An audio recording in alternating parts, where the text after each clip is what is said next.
Og velkommen til Unisport Web TV, hvor det efterhånden er ved at blive godt og grundigt efterår, og der derfor snart er mange, der rykker indendørs og spiller fodbold. I den forbindelse der tager jeg i dag et kig på 3 meget oplagte muligheder til indendørssæsonen. Den første det er Nike Elastico Pro, den anden det er Nike Mercurial Victory 3 i indendørsudgaven, og den tredje det er klassikerskoen Adidas Special. De her 3 sko, dem har jeg testet, og for at få en lille smule sparring, der er jeg rykket en tur ud af studiet og taget på besøg hos Jægersborg Boldklubs futsalhold, der faktisk har indtil flere spillere med, der har vundet Danmarksmesterskabet i futsal et par gange. De er altså rigtig gode til at spille futsal. Men snør snørebåndene og kom med i dag.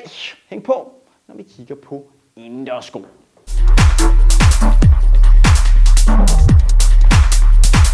Og så er vi klar.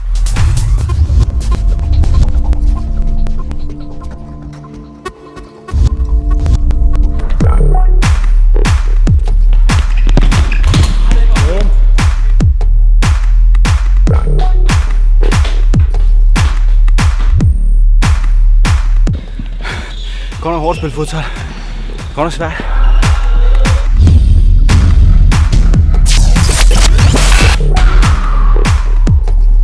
Den første sko, vi skal kigge på, det er Nike Elastico Pro, som er en sko, der er designet og skræddersyet til brug på indendørsbaner. Og så er der også lidt indendørsskoenes svar på en CTR 360 Maestri. Hvorfor? Det kommer ind på lige om lidt.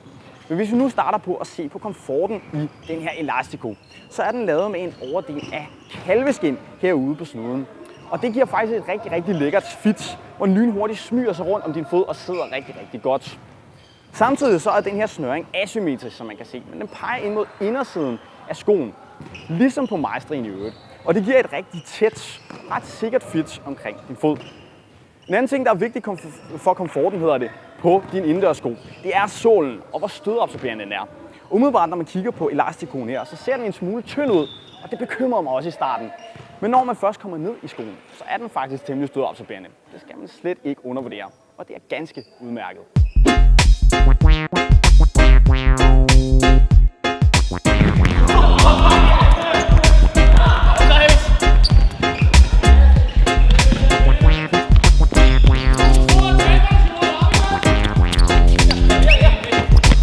Sålen på Elastico Pro den er lavet med et syntetisk gummi. Og i modsætning til hvis skoen havde lavet med en sål af naturlig gummi, jamen så er den ikke lige så blød og klæbrig, som den havde været med naturgummi. Det vil også sige, at den ikke griber helt lige så godt i banen som sko med naturgummisåler.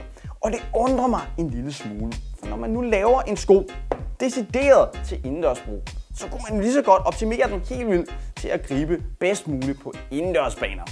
Til gengæld så er sålen her kvad dens hårdhed en lille smule mere holdbar. Men man ser jo sjældent indendørssko gå i stykker af spil på indendørsbaner alligevel. Det er helt okay, og det er ikke sådan, man skrider rundt. Men det havde stadig i mine øjne været mere optimalt med en sål af naturgummi. Så er det sagt. Nu er indendørs jo et spil, hvor det handler om at have bolden rigtig meget. Og når du har den, så er Elastico Pro faktisk utrolig lækker i boldomgangen. Især på grund af den her bløde skinoverdel, der giver et rigtig lækkert touch på bolden. På indersiden af stortåen her, der sidder også den her gummibelægning, som også giver et godt greb i bolden og masser af kontrol. Nu vi snakker kontrol, så leder det mig også tilbage til den her sammenligning, jeg har lavet med CTR 360 Maestri. For på indersiden her, der sidder der sådan en lidt nubret, klæbrig tekstur, som gør, at du får masser af kontrol over bolden, både når du skal aflevere og tæmme bolden. Og det er jo uhyggeligt vigtigt i indendørs fodbold. En sidste ting, der giver mere kontrol, det er, at Nike på sålen har lavet sådan en lidt, igen, nubret effekt, der altså gør, at du kan kontrollere bolden rigtig godt, når du enten får den eller skal drible med fodsålen. Noget rigtig mange også gør, når de spiller indendørs. Virkelig godt. Og der er altså rigtig mange gode muligheder for at behandle bolden med en kælenfod i Elasticoen. Alt i alt, så vil jeg faktisk også sige, at det er en af de fedeste indendørssko, du kan få lige nu. I mine øjne i hvert fald. Der er et rigtig godt fit, super cool kontrol i de her sko. Og selvom sålen godt kunne være en lille smule mere klæbe og gribende, så er det bestemt et godt valg i min bog. Jeg vil meget gerne løfte en tommelfinger for det.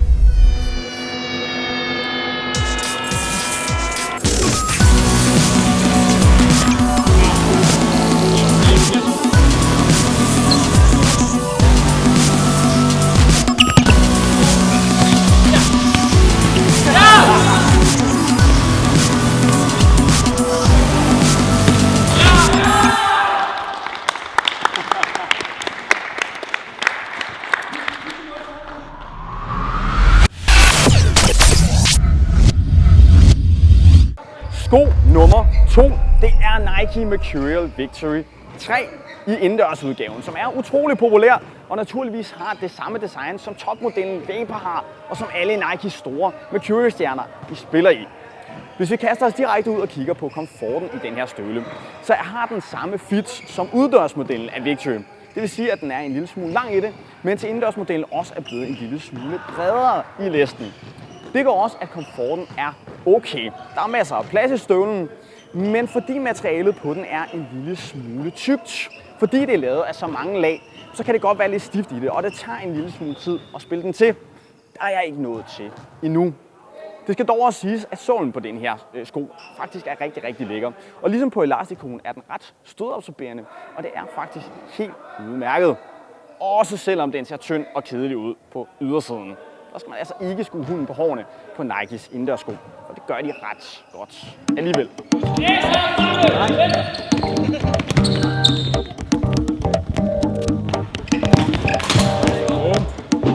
I modsætning til Elastico Pro, så er sålen på Nike Mercurial Victory 3 indendørsskoen lavet med naturgummi. Og det er den faktisk også, selvom de ligner hinanden en lille smule. Det vil også sige, at den her sko faktisk tager et rigtig godt greb i indendørsbaner. Du skrider ikke rundt, og det er bestemt udmærket. Især fordi, at det her er en markant forbedring i forhold til de tidligere indendørsversioner af Victory-modellerne. Nike, det er godt arbejde, og der har jeg altså lyttet til folk, der har brokket sig en lille smule over det her. Det får I en thumbs up for. Det er rigtig, rigtig godt. Nu er det her jo indendørsudgaven af Victory 3, og det vil også sige, at den har fuldstændig samme overdel som udendørsmodellen, altså fodboldstøvlen. Det vil sige, at det er den her lidt tykkere Teijin mikrofiber overdel, der også sidder på FG-støvlen. Den her overdel, det gør også, at skoen her desværre ikke har det skarpeste touch i hele verden. Men på den anden side, så får du et temmelig rent træf i den her sko, fordi den har en temmelig plain overflade. Der er så mange dikkedarer rundt omkring på skoen, og det er der egentlig også nogen, der rigtig godt kan lide. Skal vi opsummere på den her sko, så er det super cool, at den har det samme design, som alle Nike-stjerner spiller i. Og den performer faktisk også rigtig fint i forhold til den pris, den ligger på. Fittet, det er noget, alle kan være med i, og det er prisen i bund og grund også ganske.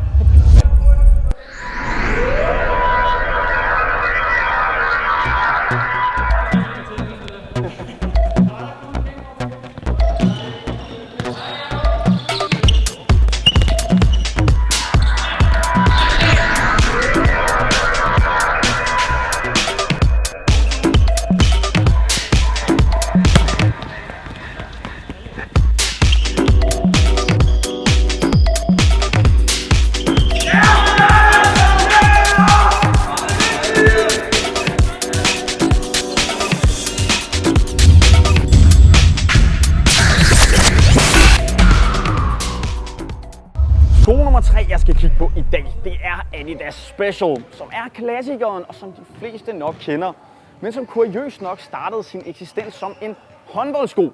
Der er jo stadig et par håndboldmålmænd, der spiller i den her, og så utrolig mange, der bruger den til fodbold, og det er den rigtig, rigtig lækker til i øvrigt. Hvis vi kaster os direkte ud i komforten, så er støvlen her lavet med en overdel af blødt, lækkert ruskin, som faktisk rigtig hurtigt sætter sig omkring min fod. Og det er også en af de mest komfortable indendørssko, når den lige bliver spillet til. Og det tager heldigvis ikke særlig lang tid. Sålen her, den er også rigtig lækker. Fint stødabsorberende på grund af de her ringe her. Det er i den grad godkendt.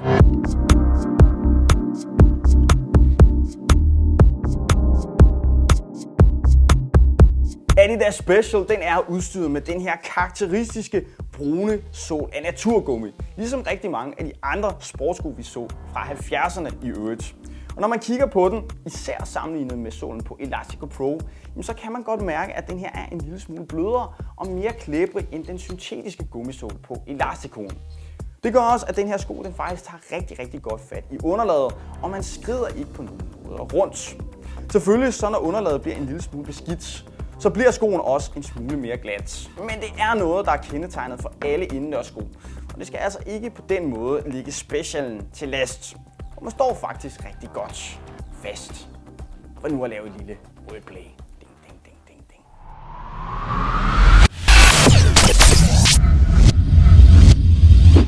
Når du har et par Adidas Special på fødderne, så giver det her ruskin dig faktisk et rigtig lækkert touch på bolden. Det er temmelig blødt, faktisk relativt præcist. Og fordi det er ruskin, så får du også et lidt bedre greb i bolden, end du ville med en læderoverdel. Det er ganske udmærket. Ellers så er støvlen meget lige til. Der er ikke rigtig nogen sparkeforbedrende egenskaber eller elementer. Der er nogle syninger, der måske kan påvirke dit spark lidt. Men ellers så er der egentlig ikke så meget, der kan ændre dit spark. Udover at du får en temmelig god vægtning i den her sko, både på skud og på afleveringer. Og det er faktisk noget, jeg synes ganske godt om. Når jeg skal samle op på Special her, så må jeg bare konstatere, at det er en sko, der sidder rigtig godt, som har et godt touch på bolden, og som faktisk også giver et udmærket greb i gulvet. En Special, den går du aldrig helt galt i byen med, og den leverer hver gang. Det er rigtig, rigtig godt arbejde, når man tænker på, hvor gammel den her sko den er. Den holder endnu.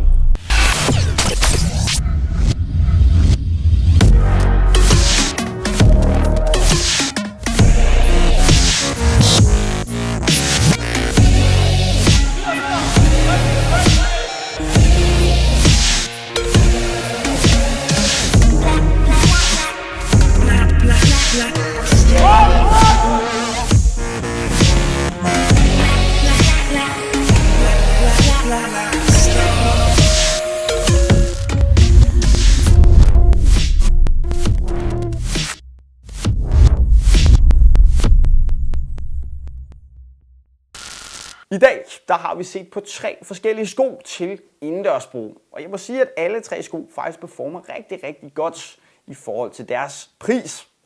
Alle 3 sko her, det er også nogle, der opfylder forskellige behov. Elastico Pro, den er nærmest skræddersyet til kontrol på indendørsbaner, mens Mercurial Victory 3, den har det her moderne design fra Nikes topmodeller, som alle stjernerne bruger, og så har den takket være den her no-nonsense overdel et ret klinisk rent træf på bolden. Adidas Special, det er klassikeren, en støvle med et utrolig lækker fit og et elegant touch på bolden. Og det er en, som de fleste ved, hvad man får med. Special her, det er nok også min favorit af de 3 sko. Selvom især Elastico Pro gør det rigtig, rigtig godt. Og det er nok den her sko, som jeg smider mine fødder i næste gang, jeg skal ud og spille indendørs. Men det her, det er jo bare min mening. Hvad sidder du derude og tænker om skoene her? Og hvad er egentlig din favorit indendørs sko? Det må du meget gerne give til kende i boksen. Lige hernede under billedet. Det her, det var, hvad jeg havde på programmet til dig for i dag. Men som altid, så må du have det rigtig, rigtig godt. Til vi ses lige her igen i Unisports Web TV. Hej så længe derude.